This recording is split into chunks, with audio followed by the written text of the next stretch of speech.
오늘 찬양하시면서 뭘 느끼셨어요? 마지막 찬양 보니까 오직 주님, 오직 주께 계속 주님을 부르시던데 여러분 찬양의 중요성에 대해서 찬양의 가치에 대해서 오늘 좀 말씀을 나누려고 합니다. 우리가 믿음이 있어야 기도가 응답이 되거든요. 하나님과 대화는 신뢰관계에서 세워지는 거잖아요. 사람의 대화도 신뢰가 있을 때 대화가 가능하죠. 겉으로 말만 오고 간다고 해서 진짜 대화를 하고 있다고 볼 수는 없어요. 진정한 깊은 대화는 서로 간에 신뢰가 있을 때 진정한 깊은 단계의 대화로 들어가죠. 하나님과 나의 관계도 마찬가지예요. 신뢰가 약할 때, 믿음이 약할 때 나의 기도는 무력할 수 있습니다. 하나님께 알려지긴 하지만은 주님께서 요구하시는 믿음의 기도는 되지 못한다는 거예요. 아침에도 말씀드렸듯이 기차는 철만은 달리고 싶다 하듯이 기차는 저 시베리아로 달려갈 수 있어요. 저 부산에서 출발한 기차가 저 몽골을 거쳐서 유럽 저 끝까지 갈 수 있다고요. 도버 해협을 거쳐서 영국까지도 갈 수 있습니다. 그러나 철로가 깔린 곳까지만 기차는 갈 수 있다는 사실이죠. 우리가 도라산까지밖에 기차가 갈 수 없는 것은 거기까지 철로가 놓여져 있기 때문에 그렇습니다. 그 철로는 믿음입니다. 하나님의 능력은 무엇이든지 하실 수 있고 어디까지든 갈 수 있고 우리 삶의 모든 영역에 뻗어갈 수 있지만 내가 믿어드리는 곳까지만 하나님의 능력은 흘러간다는 사실입니다. 선이 깔린 곳까지만 한전의 전기가 올 수밖에 없듯이 하나님은 기도라고 하는 믿음의 기도라는 그 틀 안에 당신 자신을 제한하신 거예요. 하나님은 스스로 당신의 능력을 제한하셨어요. 우리와 함께 더불어 당신의 일을 이루시기 위해서.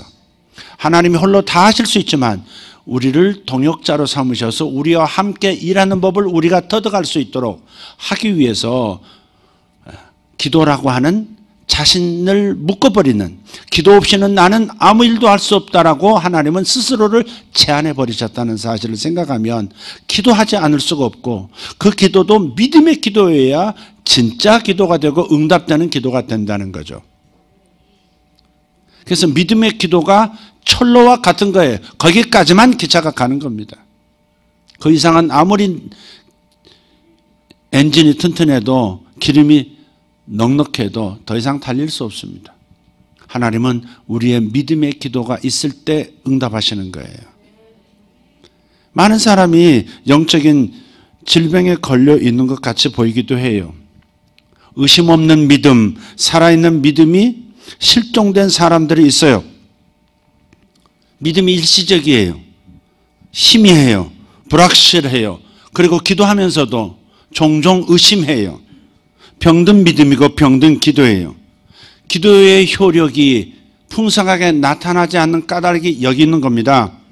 많은 기도가 수포로 돌아가는 이유도 여기에 있습니다. 이런 믿음이 약한 기도를 인해서 많은 응답들이 지체되고 있는 상황에서 돌파는 어디에 있는 것일까? 우리의 출로는 어디에서 찾아볼 수 있을까?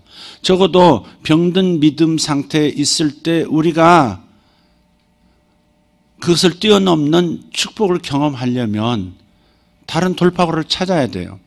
그것이 바로 찬양에 있는 겁니다. 저희 교회가 30분 이상씩 이렇게 찬양을 하는 까닭이 있어요.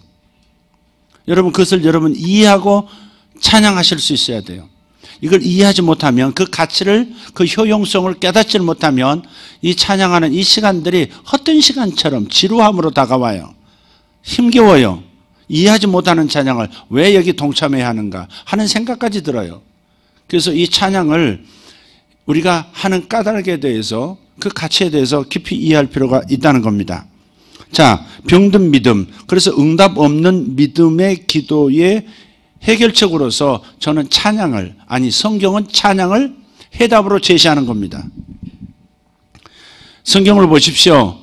살아있는 사람을 비롯해서 모든 생물과 무생물들까지 포함해서 전체 우주가 거대한 하나님을 찬양하는 성가대처럼 표현하고 있어요. 그 성경을 이렇게 보면 천사들이 찬양할 뿐만 아니라 인간들이 찬양할 뿐만 아니라 하늘에 있는 별들이 찬양하고 저 분자에서 시작해서 양자에서 시작해서 저 별들에 이르기까지 혹성과 행성들에 이르기까지 전체가 거대한 찬양의 장소, 찬양의 존재라고 성경은 계속해서 말씀하고 있는 거예요.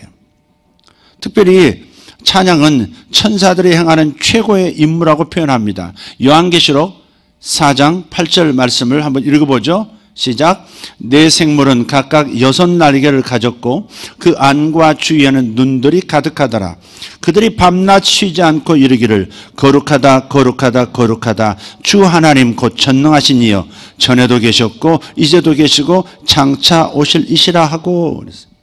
지금 천사들이 모든 시간과 모든 에너지를 집중해서 하나님을 찬양하는 것은 단지 저들의 찬양으로 끝나는 게 아니라 보이지 않는 세계에서 찬양이 저들의 전부의 임무라고 하는 것처럼 보여지는 것은 바로 이 땅에서도 역시 이 땅을 위한 모델이기도 하다는 것을 암시하는 거예요.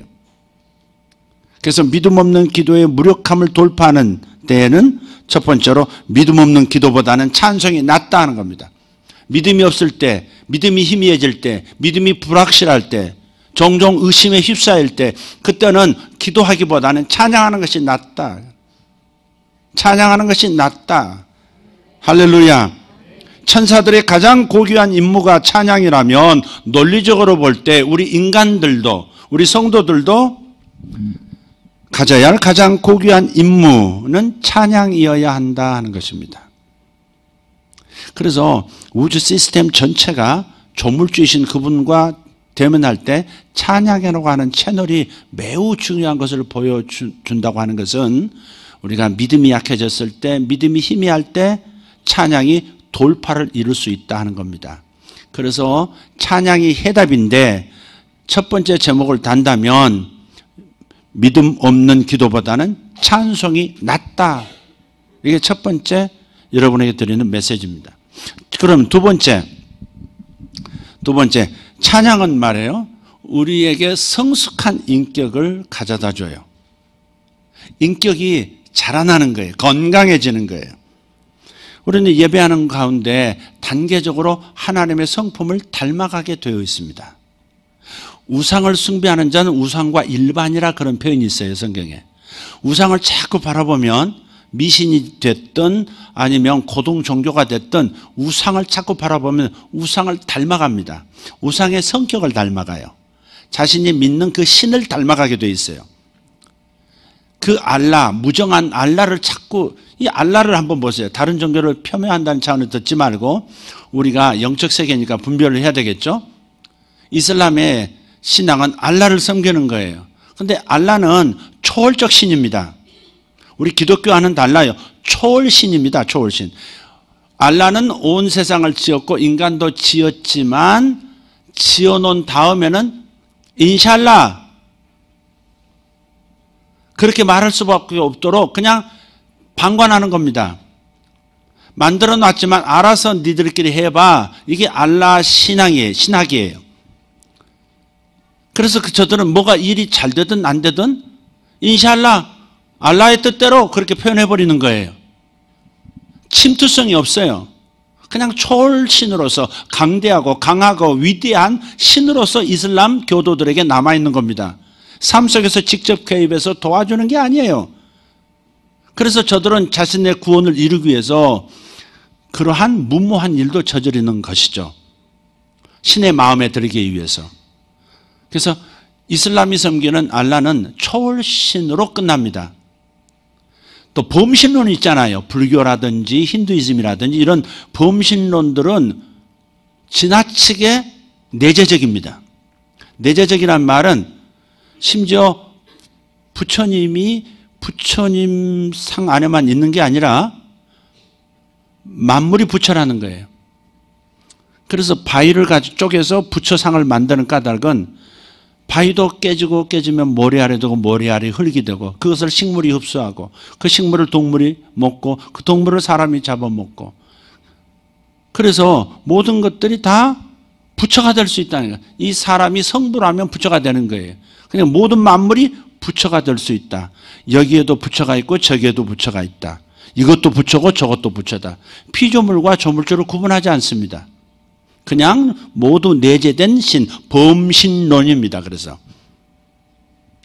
그러니까 신이 내재한다, 신이 인간과 함께한다라고 하는 입장에서는 건강성이 있지만, 그러나 초월신은 또 아니에요. 모두가 신이니까. 초월한 신, 조물주와 피조물에 그어진 선이 없는 겁니다. 모두가 신인 겁니다. 내가 성불하면 내가 신이 되는 겁니다. 이해가 되시나요? 이게 범신론의 한계예요.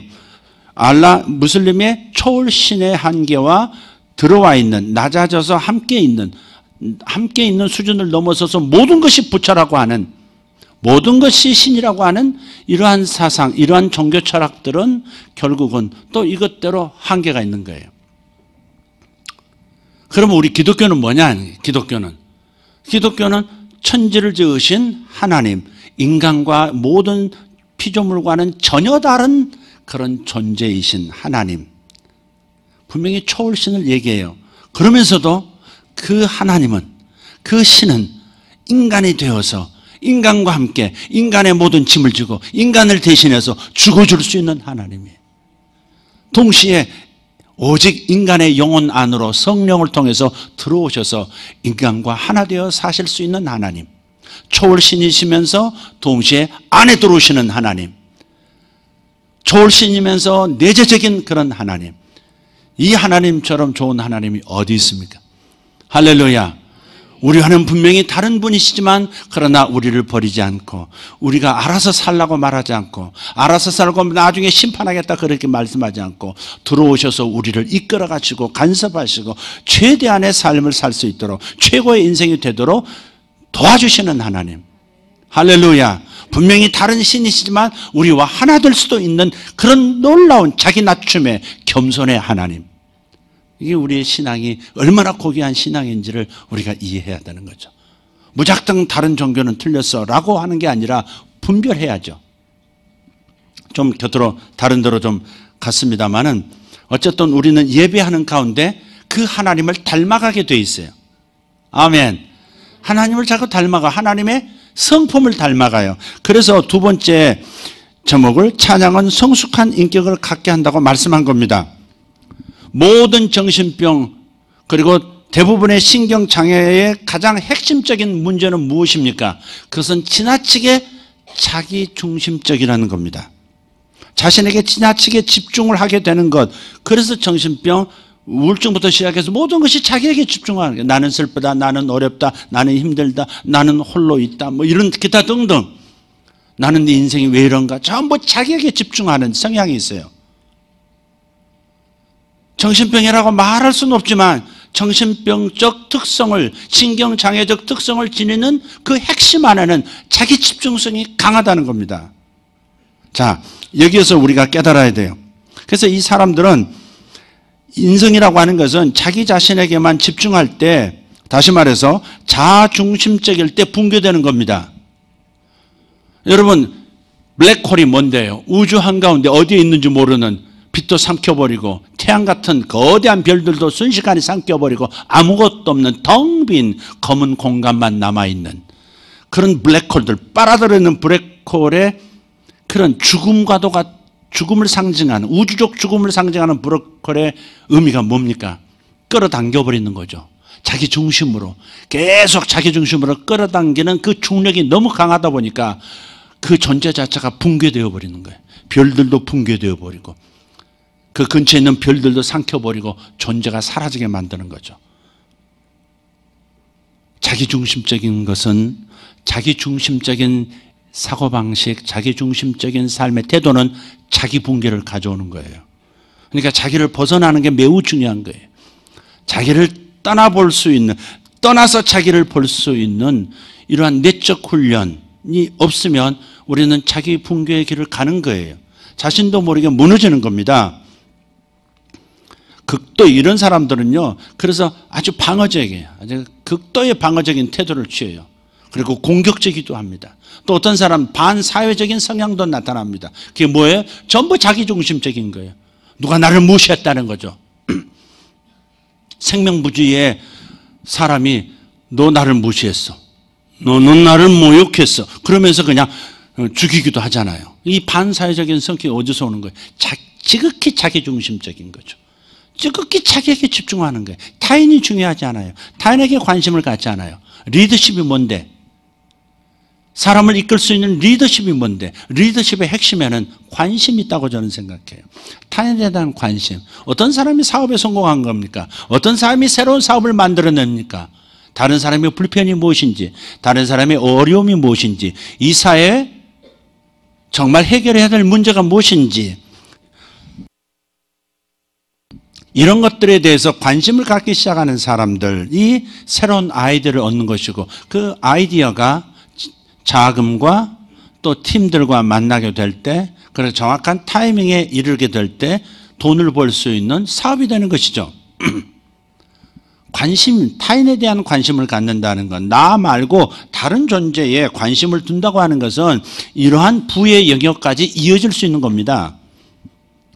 만 이런 것이 없는, 타인에 대해서는 관심 없는 사람은 뭔가 자기 집중을 하는 것 같고 자기 강화시키는 것 같지만 결국은 자기가 무너지고 마는 거예요. 그래서 여러분 잘 생각해 보세요. 여러분이 성격적으로 좀 약간 내가 좀 요즘 조금 가라앉았다.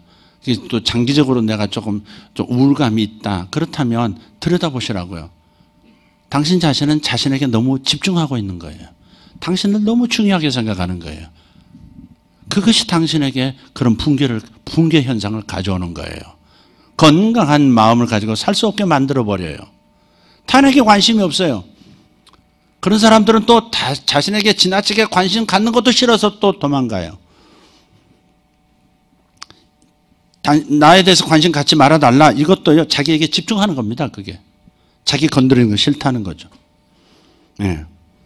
자신을 중심으로 삼는 것은 자기 파괴적 인생이 되고 맙니다. 그래서 예수님께서 우리에게 알려주신 원리를 좀 보십시오. 얼마나 정확하게 우리에게 처방을 주셨는지. 자, 누가복음 9장 24절입니다. 한번 읽어볼까요? 누구든지 제 목숨을 구원하고자 하면 잃을 것이고 누구든지 나를 위하여 제 목숨을 잃으면 구원하리라. 와, 이 말을 우리는 어떻게 생각했나요? 가서 순교하라 이런 말씀으로 받아들이는 건 아닙니까? 주님을 위해서 순교하라 이런 각오로 가지고 신앙생활하라 이렇게만 받아들였다면 여러분 말씀에 깊이 들어가지 못한 겁니다. 누구든지 자기에게 집중하면 자기를 잃어버리게 될 거라는 거예요. 그러나 자기를 잃어버리면 자기를 떠나고 자기라고 하는 존재의 중요성을 내려놓고 타자에게 집중하기 시작하면 자기가 오히려 살아난다는 거예요. 현대 정신병을 인해서 시달리고 있는 사람들에게 이 메시지는 매우 중요합니다. 자기를 잃어버리면 너는 살 것이다. 너 자신에게 집중하는 것을 멈추면 너는 살 것이다. 너 자신에게 주의하는 그 태도를 네가 벗어날 수만 있으면 너는 자유를 얻을 것이다. 내 스스로 너의 감옥에 내 스스로 들어가 있는 것이고 내가 스스로 자물쇠를 채운 것이다. 너 자신에게 집중하는 것은 너 자신이 만든 너만의 감옥으로 들어가는 거야.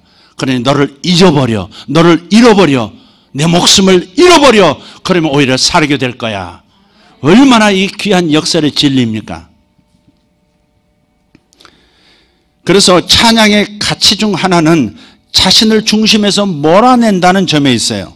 하나님을 경배해요. 찬양하기 위해서 주님을 경배하고 있어요. 그러면 초점이 자기가 아닌 하나님께로 이동하는 겁니다. 그죠? 여러분이 자기 속으로 들어가는 것이 아니라 자기를 잃어버리기 시작하면 자기를 잃어버리기 시작하고 하나님에게 집중하기 시작하면 나타나는 것이 바로 자기를 잊어버리는 거예요. 자기 중심적인 자기 구조, 내부 구조가 이제는 망가질 수 있는, 붕괴될 수 있는 상황에서 다른 쪽으로 나아갈 수 있는 길이 열리는 거예요. 찬양을 제대로 하기 위해서, 하나님을 제대로 경배하기 위해서는 내 마음의 초점이 하나님께로 옮겨져 가야 돼요. 그때 사는 길이 일어나는 겁니다. 그때 병이 낫는 겁니다. 찬양할 때 저절로 병이 낫는 이유가 거기 있는 겁니다. 음악의 능력에 대해서 아시잖아요. 세상에 음악도 힘이 있어요. 음악이라고 하는 시스템을 주님께서 만드시고 우리들은 누리라고 하셨잖아요. 세상 음악도 치유를 가져와요. 뮤직 테라피 있지 않습니까? 그러나 거기에 하나님을 경배하는 찬양이라면 그에는 하나님의 능력이 스며들어 올 수 있는 길이 열리는 거예요. 그래서 찬양할 때 병이 낫는 겁니다. 찬양할 때 마음이 치료가 되고 상처가 치료가 되는 거예요. 어떨 때 찬양할 때 눈물이 한없이 흘러요. 그럴 때 그냥 우세요. 우울증 증세 아니에요. 치료가 되는 거예요.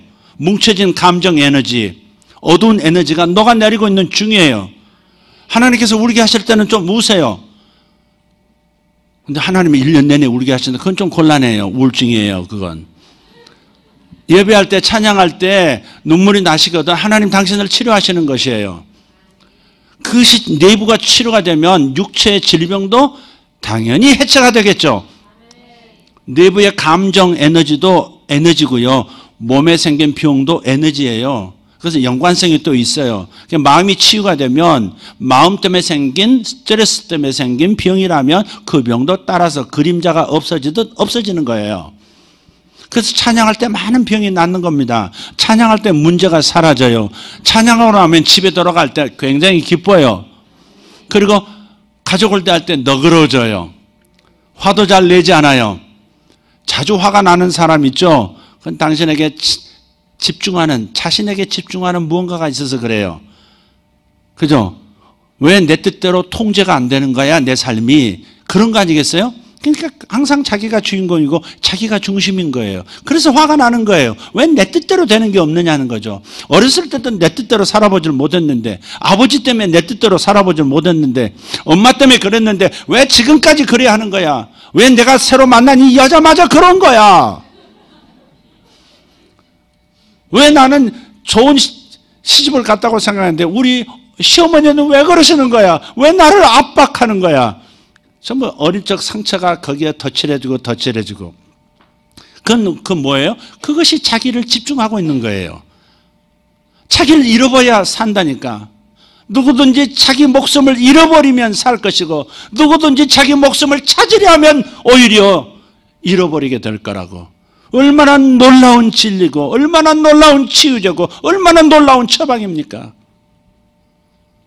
하나님을 찬양하고 내 중심에서 하나님 중심으로 초점이 옮겨갈 때 치유가 일어나기 시작하고, 그래서 하나님은 찬양을 하라고 말씀하시는 거예요. 사탄의 특징이 뭐예요? 내가 이게 사탄 아닙니까? 네가 이 선악과를 따먹으면 하나님과 같이 지혜로워질 것이고 하나님 없이도 살 수 있는 놀라운 청명함이 내게 임할 것이라고. 항상 내가 중심이지 않습니까? 선악과를 따먹은 다음에는 뭐가 문제예요? 내가 잘못한 게 아니고 내 아내가 잘못한 겁니다. 내가 잘못한 게 아니고 내 아우가 잘못해서 지가 죽은 거지 내가 죽인 게 아닙니다. 이런 식으로 사람들이 타락하기 시작하죠. 그래서 찬양의 최고의 가치는 자신을 중심에서 몰아낸다는 점이에요. 예, 자기 자신을 잊는 것이 건강의 지름길입니다. 참된 건강을 찾고 싶다면 찬양하십시오. 자기를 잃어버리십시오. 그러면 성품에도 변화가 일어납니다.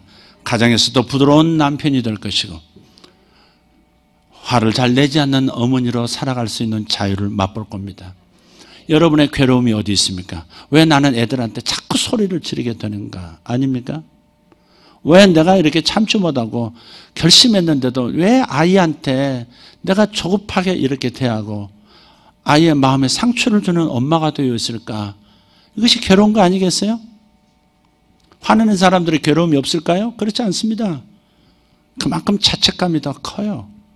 수치감이 큰 겁니다.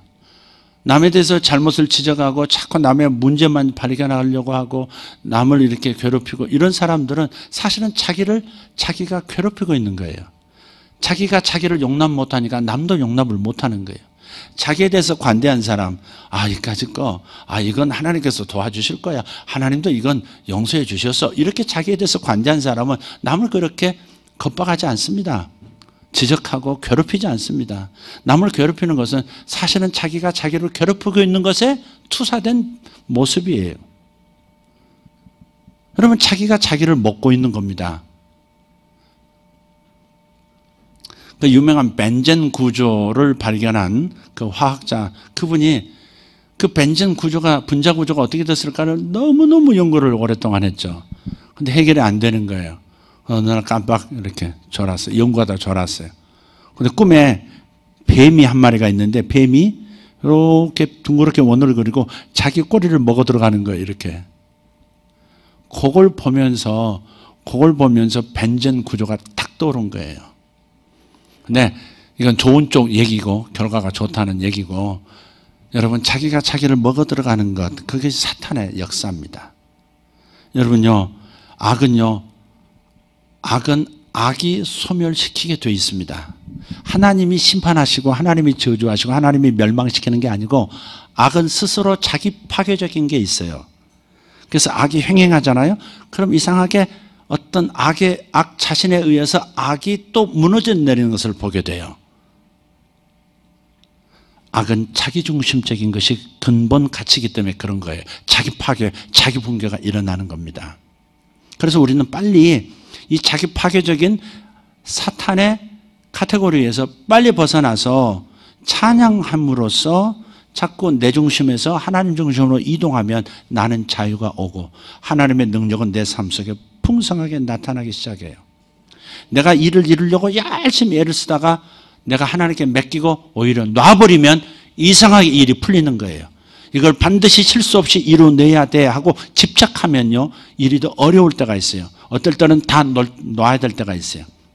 고민하고 번민하던 것, 막 계산하던 것을 내려놓고 그냥 예배만 드리는 거예요. 그냥 찬양만 드리는 거예요. 그런데 이상하게 일이 술술 풀리는 거예요. 술만 술술 넘어가는 게 아니에요.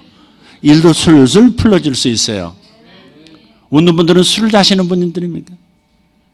여러분, 술술 풀리게 돼. 그러니까 보통 우리가 이게 이 국그릇이나 물그릇에서 뭐 이렇게 뭐가 떨어졌을 때 그걸 이렇게 떠내려고 하면 거기에 이상하게 이렇게 숟가락을 피해갑니다. 젓가락도 피해가고. 그거 건져내고 싶은데.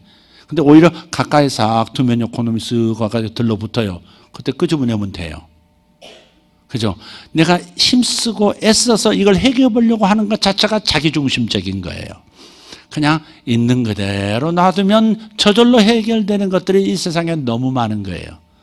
여러분 문제가 해결되지 않고 계속해서 여러분을 괴롭히고 있는 것은 어쩌면 여러분이 너무 집중하고 있는 것인지도 몰라요.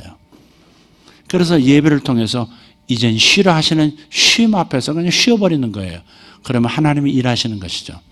주님은 안식일에 만나를 거두지 말라고, 일하지 말라고 하셨어요. 그런데 하나님은 그러면 주일은 굶으란 말이야? 주일은 굶으란 말이야? 안식일에 굶으란 말이야? 근데 하나님 그렇게 하시잖아요. 다른 날에 갑절로 주신다는 거예요. 하나님이 일하신다는 거죠. 매일 내가 거두는 것은 사람이 일하는 거예요. 근데 안식일 날 쉬었는데도 그에 필요한 양이 들어온다고 하는 것은 하나님이 일하신다는 거예요. 내가 내 일에 집착하는 것을 멈추면 그때서야 하나님은 일하시는 경우가 아주 많아요. 왜? 내가 자꾸 나서서 해결하려고 하니까. 내가 이 일을 해결할 수 있는 주체라고 생각하는 거예요. 안 되면 큰일 난다고 생각하는 거예요. 그러니까 자꾸 내가 나서는 거예요. 그러니 하나님은 지켜보실 수밖에 없죠. 하나님이 일하실 수 있는 기회를 안 드리는 자기 집착, 자기 중심, 자기 모라에 빠지면 이런 현상이 일어나는 거예요. 그래서 우리는 찬양을 해야 하는 겁니다. 할렐루야. 찬양은 성숙한 인격을 갖게 한다. 동의하십니까? 자, 한 가지 더. 찬양이 해답이라고 하는 까닭이 있어요. 사탄은요, 기도보다 찬송을 더 두려워하는 것 같아요. 성경이 그걸 가르쳐줘요. 여러분, 사탄이 내 생명, 내 생물이 기도하고 찬양하는 곳에 들어가요? 못 들어가요? 못 들어가죠.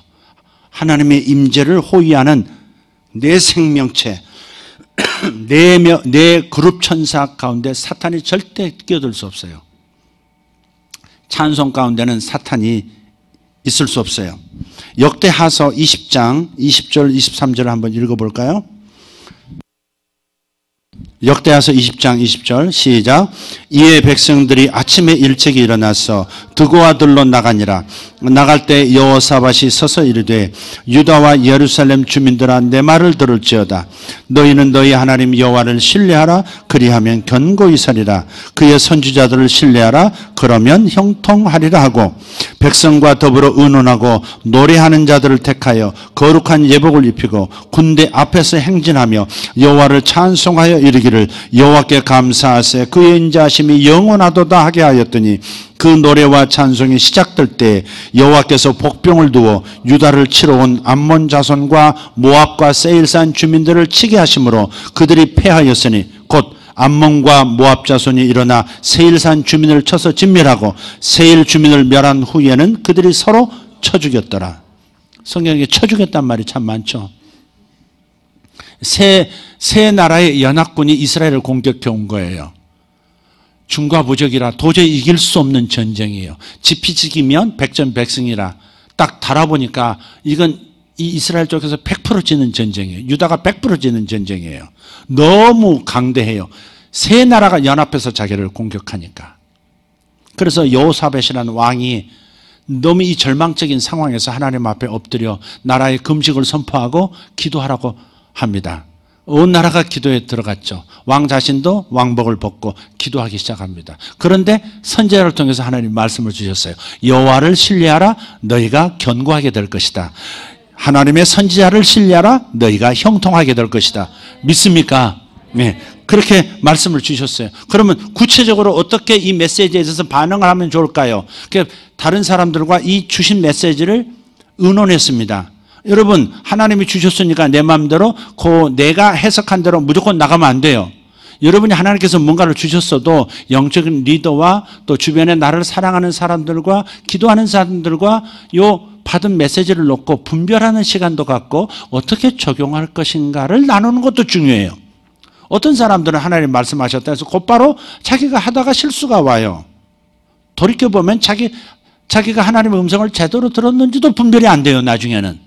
그래서 서로 의논한다는 것도 중요해요. 아니, 하나님 말씀하셨으면 의논할 필요 없이 해야지. 그렇지 않아요. 하나님 말씀이 주어졌어도 이것이 그러한가? 그럼 어떻게 우리가 받아들여야 하는가? 어떻게 적용해야 하는가에 대해서는 서로 가족 간에도 의논하고 기도하는 사람들과 의논하는 것 지혜인 줄 믿습니다. 그래서 답이 나왔어요. 하나님께서 하나님을 신뢰하면 견고하게 하실 것이고 적들이 나를 함부로 할 수 없을 것이고 선지자가 준 메시지를 내가 신뢰하면 형통한다. 잘 된다 그랬으니까. 자, 그러면 이것을 어떻게 구체적으로 적용할까? 하나님을 찬송하는 것이 맞다라고 결론을 내렸어요. 그래서 거대한 충돌이 일어나기 직전에 자기 군대 앞에 성가대를 앞에 세운 거예요. 거룩한 예복을 입혔대. 성가대를 앞세운 거예요. 그래서 성가대가 군대 앞에서 찬양하면서 가는 거예요. 화살 나오는 화살바지처럼 맨 앞에 나가요. 그런데 그렇게 믿음으로 찬양하며 나가는데 이상한 일이 벌어졌어요. 첫째, 하나님께서 복병을 보내신 거예요. 복병이라고 말할 때, 여호와의 복병이라고 할 때는 천사들을 말해요. 절대 우리가 저들과만 싸우지 않습니다. 반드시 우리를 함께 동역하는 천사들이 배치됩니다. 할렐루야. 전도할 때도 천사가 배치되고 영적 전투할 때도 천사가 배치되고 축사할 때도 천사가 배치되고 그래서 우리를 호위하고 도와주는 거예요. 영물들이라 능력이 많죠. 크죠. 천사 하나가 수십만 명을 몰살시킬 수도 있으니까. 하나님께서 복병을 두셔서 이 복병인 천사들이 먼저 가서 일을 해버려요. 찬송하는데 앞에 가서 일을 해버려. 무슨 일? 서로 헷갈리게 만드는 거야. 아군이 적군처럼 보이게 만드는 거예요. 그래서 모압 그 다음에 암몬이 연합해가지고 세일 저놈들이 우리 뒤통수 칠지 몰라. 사실은 유다를 공격하려고 하지만 세일 저놈들이 우리를 박앤세일로 다른 나라에게 넘길지도 몰라. 그러면서 서로 의심하면서 둘이 연합해가지고 세일 족속을 먼저 죽여버립니다. 완전 쳐서 제거해요. 그러고 나서는 둘이 서로 또 의심해요. 교회도 참 이상해요. 교회에서 막 방귀를 들고 이렇게 문제를 일으켜서 싹 이렇게 사람들을 데리고 나가잖아요. 그럼 나가서 자기들끼리 잘 신앙생활 하는데 그렇지도 않아요. 자기들끼리도 싸워가지고 풍지박산 나가지고 어디로 다니는지 신앙도 없어져 버리는 경우도 많더라고요. 참 이상해. 사탄의 역사는 그래요. 뭔가 이렇게 경계하고 질시하고 그러다가 이제 스스로 무너져 내리는 거예요. 그게 천사들이 하는 일이 연합군을 분열시키는 거였습니다. 그래가지고 정신이 돌아버린 거예요. 그래서 서로 죽이고 끝장난 거예요. 이스라엘 백성들은 그냥 진영에 가가지고 다 죽어 있는 그 진영에 들어가서 칼 걷어오고 창 걷어오고 말 걷어오고 금은보화 걷어오고 식량 걷어오고 끝. 이런 꼭 먹고 알 먹고 이런 전쟁이 어디 있습니까? 근데 거기에 중요한 핵심은 바로 찬송에 있었다는 겁니다. 세상에 이런 전쟁이 어디 있습니까? 포가 날아오고 화살이 막 빗발치듯 하는 곳에 성가대들이 아무 무기도 없이 찬송만 하고 나가는 것이 얼마나 무모해 보이는 이상스러운 전쟁의 방식입니까? 그런데 이것은 하나님에 대한 신뢰를 보여주는 것이고 하나님의 위대하심, 하나님은 살아계실 뿐 아니라 전능하시고 그분이 우리와 그냥 먼 곳에서 잘해봐, 잘해봐, 너희들끼리 잘해봐, 그렇게 말씀하시는 분이 아니고 개입하시는 분이라는 걸 알고 있는 거죠. 그러니까 찬송하면서 담대히 나가는 겁니다. 그 믿음의 철로 위에 하나님의 능력이 풀어져 나오는 것이죠. 그래서 찬송이 매우 중요한 것이에요. 찬송으로 적군이 자멸한다. 그래서 찬양이 효과가 있다는 사실을 여기에서 밝혀지는 겁니다. 자, 찬송은 왜 적들에게 분열을 가져왔을까? 왜 사탄이 찬송을 기도보다 더 두려워할까 하는 겁니다. 찬송이 있는 곳에 사탄의 분열이 일어난 거 아니에요. 악령들 사이에 분열이 일어난 거 아닙니까? 왜 사탄이 그토록 찬송을 두려워하고 알레르기 반응을 일으키는 것일까 하는 거예요. 자, 시편 22편 3절에 보면 이스라엘의 찬송 중에 계시는 주여 그랬어요. 찬송 중에 하나님은 계신다는 거예요. 하나님은 어디나 계십니다. 아멘. 동의하십니까? 여러분 가정에도 계세요. 여러분이 실수하는 그 장소에도 하나님 같이 계세요. 하나님이 안 계신 곳은 없어요. 여기에도 계시고 내가 저 음부의 자리를 펼지라도 새벽 날개를 치고 저 가장 먼 곳에 자리를 펼지라도 거기에도 하나님 계신다고 그랬어요. 그래서 무소부조의 하나님이라고 말씀해요. 그러나 어디든지 계시는 하나님이라고 해서 언제든지 자신을 나타내시는 건 아니에요. 하나님이 항상 어디든지 계시지만 언제든지 하나님의 임재를 드러내시는 것은 아니에요. 어디에서 하나님의 임재가 드러나요? 찬송 중에 여호와께서 계신다는 거예요. 찬송 중에, 이스라엘의 찬송 중에, 성도들의 찬송 중에 하나님은 당신의 임재를 확연히 드러내시는 거예요. 여러분 사업장에 찬송이 있어야 하는 이유가 거기입니다. 여러분 자녀들 관계 속에 찬송이 있을 때 하나님의 임재가 나타나는 것이고 하나님의 임재는 우리의 삶을 다른 차원으로 돌파하게 만들어줘요. 다른 차원으로 이동해. 하나님의 임재가 나타나면 아무리 노예 생활을 해도 어때요? 그 강력한 이집트의 군대까지도 파멸시키면서 다 자유를 얻게 만들고 자유를 얻는 수준으로 끝나는 것이 아니라 그저 적과 꿀이 흐르는 땅, 자신이 짓지 않은 집에서 살 수 있고 자신이 가꾸지 않은 과수원을 차지해서 먹고 살 수 있게 만들어주시는 그런 축복의 장소로 이동을 시켜버려요. 거룩한 이동이 일어납니다. 하나님의 임재는 우리를 그대로 두지 않습니다. 하나님이 나타나시면 우리를 새로운 장소로 이끌어버려요. 새로운 수준으로 올라서게 만들어줍니다. 하나님의 임재를 그래서 추구하셔야 돼요. 근데 하나님의 임재는 어디서 강력하게 나타나느냐? 찬송 중에 나타난다는 거예요. 그러니까 여러분이 감사하면서 찬양하고 경배하는 마음을 갖고 실제로 찬양하기 시작할 때 이상스러운 하나님 임재가 나타나면서 도저히 사람의 힘으로 풀 수 없었던 일들이 풀려지는 역사가 일어나는 거예요. 정말 믿으시면서 아멘 하시죠? 바로 그거예요.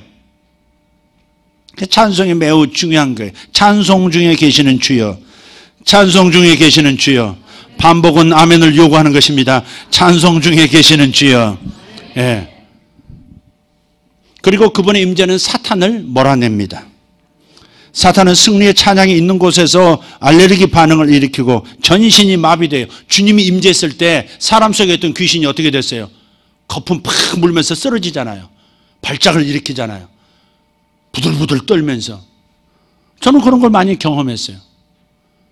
저 자신이 아니라 제 속에 계신 주님을 악한 영들이 알아보고 그냥 부들부들 떠는 겁니다.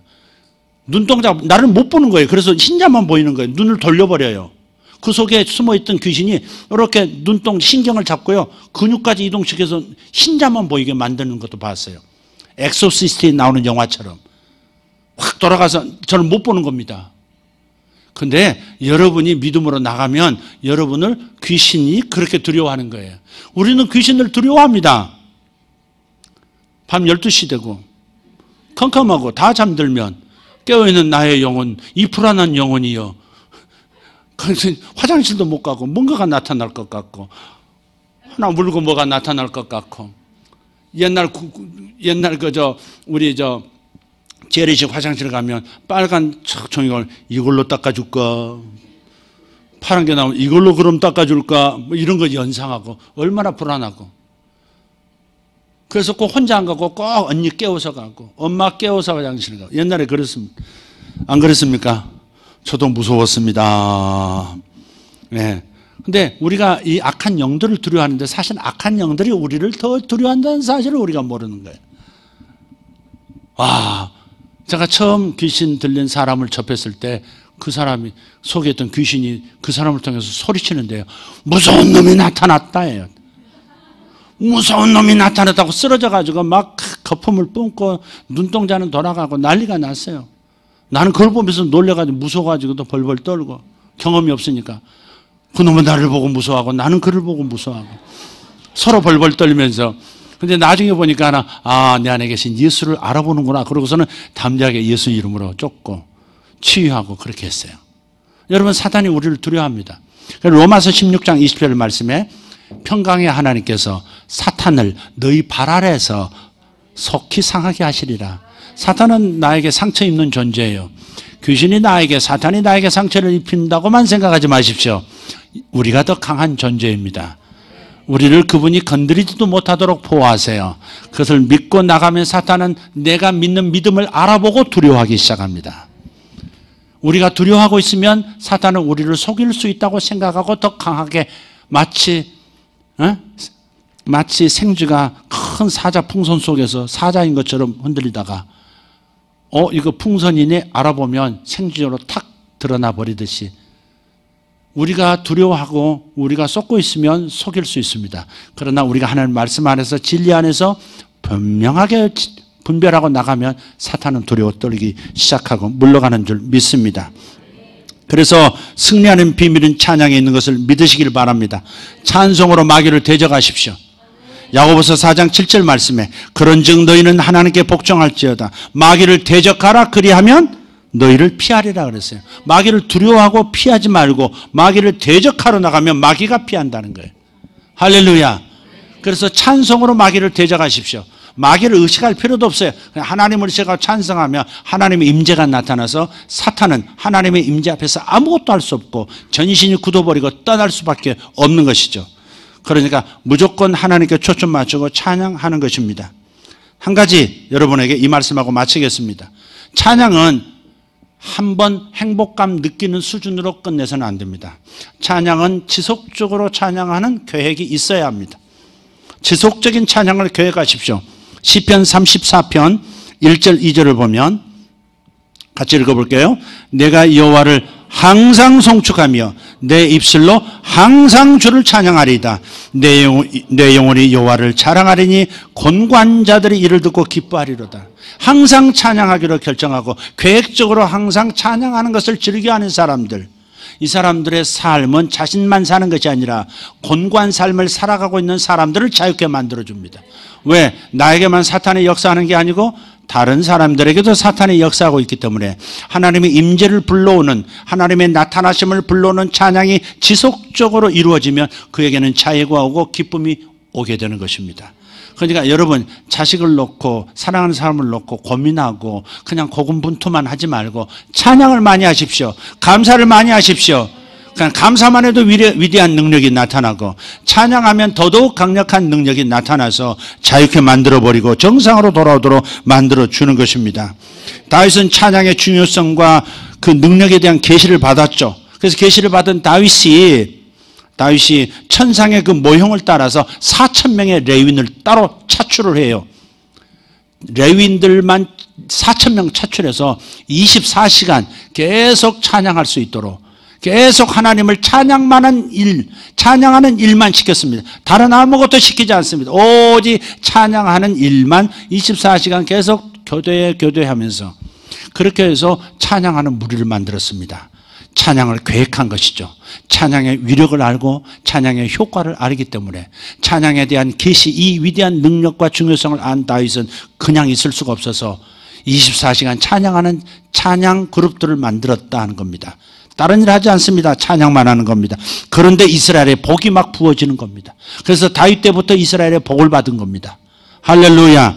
아멘. 한 가지만, 한 구절만 찾고 마치겠습니다. 시편 57편 7절입니다. 시작. 하나님이여 내 마음이 확정되었고 내 마음이 확정되었사오니 내가 노래하고 내가 찬송하리다. 내가 찬송을 항상 부르기로 확정을 했다는 거예요. 언제 어느 때 내가 찬송 부르겠다고 계획이 돼 있다는 거예요. 그것이 시편 57편 7절의 고백이에요. 찬양이 최대의 효과를 내기 위해서는 힘차고 지속적이고 일정한 습관이 돼야 합니다. 이런 찬양을 위해서는 일시적인 행복감을 넘어서는 어떤 것이 필요해요. 절대 찬양은 충동적인 것이 되어서는 안 됩니다. 할 때, 다른 사람이 할 때만 겨우 하는 수준으로 멈춰서는 안 됩니다. 여러분이 일상에서 찬양이 있어야 합니다. 차에서도 찬양을 틀어놓을 때가 있어야 되겠고, 그리고 얼마나 좋아요. 개인이 혼자 있을 때도 찬양하고 찬송을 틀어놓고 또 함께 모일 때 같이 찬양하고, 그럴 때 하나님의 임재가 나타나면서 삶의 모든 문제 돌파가 일어나는 겁니다. 의심 있는 기도, 힘없는 기도, 믿음 없는 기도보다는 찬송이 낫습니다. 또 이 찬송은 자기의 성품을 바꿔줍니다. 또 이 찬송은 사탄이 기도보다 더 두려워하는 것이기 때문에 사탄을 내 삶에서 완전히 몰아내기 위해서라도 찬송을 하셔야 합니다. 기도하십시다. 다 같이 일어나실까요? 자기 입으로 자기 찬송과 자기 고백이 들려지게 하십시오. 여러분이 여러분의 자신의 영혼을 매기는 방식입니다. 그냥 조용히 묵상하는 것도 굿. 그러나 더 좋은 것은 여러분이 소리를 내어서 찬송하고 소리를 내어서 부르짖어 기도하는 겁니다. 그럴 때 들으면서 내가 선포하는 이 말씀을 들으면서 내 속에 있는 믿음은 더 강화되는 것이고, 믿음이 강화되면 기도응답이 더 빨라지고 풍성해지는 것입니다. 그래서 소리내어 하는 기도가 중요한 것입니다. 소리내어 하는 찬양의 고백이 중요한 까닭이 바로 여기 있습니다. 자기 영혼을 자기 스스로 고양시킬 수 있는 방법이기 때문에 그렇습니다. 많은 사람들이 조롱합니다. 하나님이 귀가 먹었냐고, 왜 크게 소리질러 기도하냐고, 하나님이 우리 마음을 모르느냐고, 우리의 속을 모르시느냐고, 왜 그리 소리내서 찬양을 반복해서 하느냐고. 그러나 여러분 속지 마십시오. 하나님에게는 이 문제가 없어요. 그러나 내 마음에 문제가 있기 때문에 나를 훈련시킬 필요가 있고 나를 믿음으로 강화시킬 필요가 있는 것이에요. 하나님은 준비가 다 돼 있어요. 동역자인 내가 함께 같은 믿음으로 하나님과 함께 나가야 될 텐데, 믿음이 하나님을 따라가지 못하면, 하나님 말씀을 쫓아가지 못하면 역사가 충분히 나타나지 않는 것입니다. 그래서 여러분 자신을 선포하면서 소리내어 찬양하고 기도하면서 여러분을 고양시켜야 합니다. 더 강력하도록, 여러분이 영혼이 더 강해지도록 만드셔야 합니다. 할렐루야. 여러분 오후 시간 피곤한 시간이기도 해요. 그래도 마지막 기도하는 시간은 집중해서 하십시다. 집중해서 여러분 자신에게 집중하지 말고 주님에게 집중하십시오. 거기서 자유가 오는 것입니다. 내 목숨을 잃으면 내가 살 것이고 내가 내 목숨을 잃어버리게 될 것이다. 이 진리 앞에서 온통 주님께 마음을 뺏겨버리는 시간 되기를 바랍니다. 할렐루야. 우리 두 손을 번쩍 드시고 주님 앞에 기도하도록 하겠습니다. 주여 삼창하고 기도합니다. 소리내어 기도합니다. 주여, 주여, 주여. 할렐루야. 주님 감사합니다. 살아계신 하나님 감사합니다. 역사하시는 하나님, 우리에게 응답하시는 하나님, 우리의 찬송을 들으시는 하나님, 우리의 찬미와 밴드의 음향들을 들으시고 주님 기뻐하시고 주님의 임재를 나타내 주심을 감사합니다. 아버지 찬양으로 변화를 겪게 하여 주시옵소서. 찬양을 통해서 자신이 변하는 모습을 경험하게 하여 주시옵소서. 찬양을 통해서 사탄을 몰아내게 하시고 아버지 믿음 없는 기도를 믿음 있는 기도가 되게 하시옵소서. 찬양을 통해서 믿음 없는 기도가 믿음 있는 기도가 되게 하라. 주님 감사합니다. 찬양할 때 나의 성품이 너희들에게 나타나리라. 주님 감사합니다. 사탄은 기도보다 찬양을 두려워하느니라. 사탄은 찬양을 기도보다 더 두려워하느니라. 주님 우리에게 찬양이 있게 하옵소서. 우리에게 노래와 찬양이 있게 하옵소서. 우리에게 노래와 찬양이 있게 하여 주시옵소서. 위대하신 하나님을 찬양합니다. 위대하신 하나님을 찬양합니다. 하나님 우리를 붙들어 주심을 감사합니다. 위대하신 하나님의 역사, 위대하신 하나님의 역사, 위대하신 하나님의 역사. 할렐루야 할렐루야.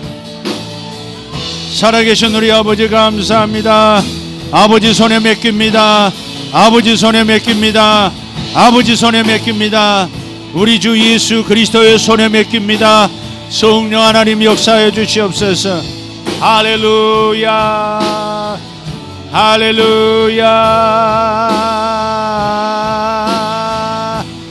주님 감사합니다. 에메네드 베레스 바라델라이 전드르드 베레스 임마라드 베레스 슐라 바라티메네 가리아스. 할렐루야 할렐루야 할렐루야. 주님은 자비하신 분이십니다. 나의 하나님은 나를 사랑하시며 나의 하나님은 나에게 은총을 베풀어 주시고 나를 은총받은 자라고 말씀하시니 감사합니다. 크게 은총받은 나요, 하나님의 은총을 크게 받은 나요, 감사하고 기뻐하고 찬양하라. 주님 감사합니다. 샬롬 에텔리안 바라스 발라리아 반넨나이. 다시 한번 주님을 부릅니다. 주여 할렐루야. 우리 하나님 감사합니다. 위대하신 하나님을 찬양합니다. 천사들의 주파수와 나의 주파수가 찬양 속에서 만나게 됨을 압니다. 아버지 천사들의 찬양에 아버지 하나가 되게 하소서. 의배되시소 에베레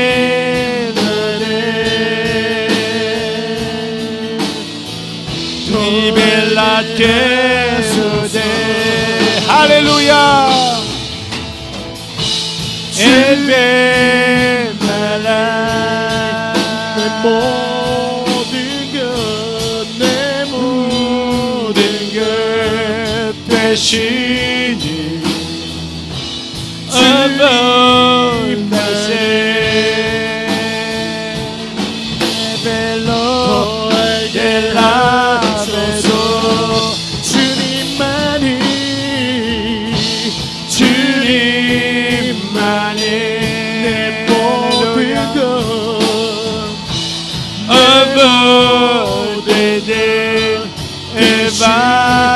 주님만이 아바델로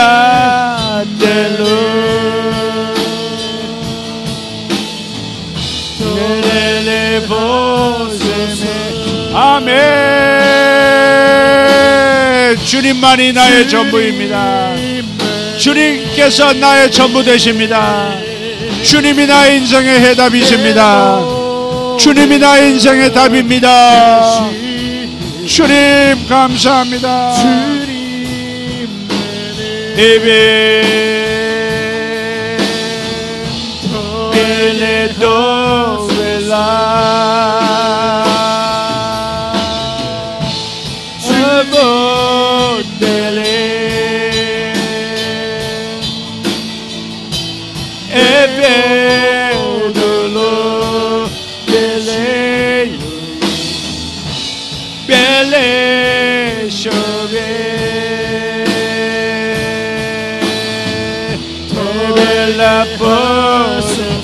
주님 할렐루야. 살아계신 하나님 감사합니다. 영광의 우리 아버지 하나님 찬송합니다. 아버지 주님만이 나의 전부이십니다. 주님만이 나의 모든 것이십니다. 주님이 나의 모든 것이십니다. 주님이 나의 복음입니다. 주님이 나에게 기쁜 소식입니다. 예수님 당신만이 나의 기쁨. 예수님 당신이 나의 전부. 주님 모든 우울증에서 벗어나게 하시고 자격에서 벗어나게 하여 주옵소서. 에벤벨레쇼 멜레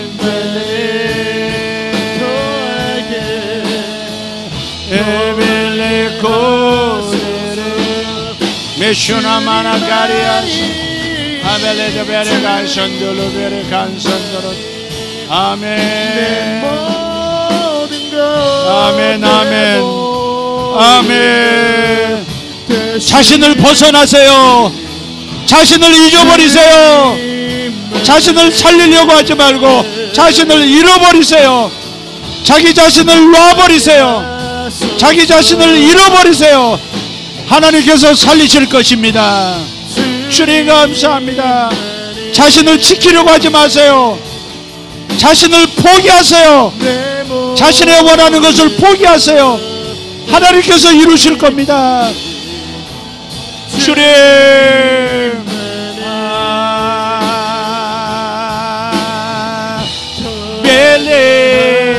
멜레수베 멜라바라바라바시암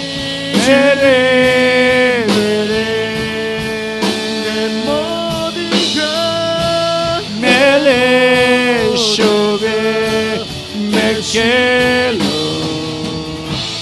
멜레베레 멜라바소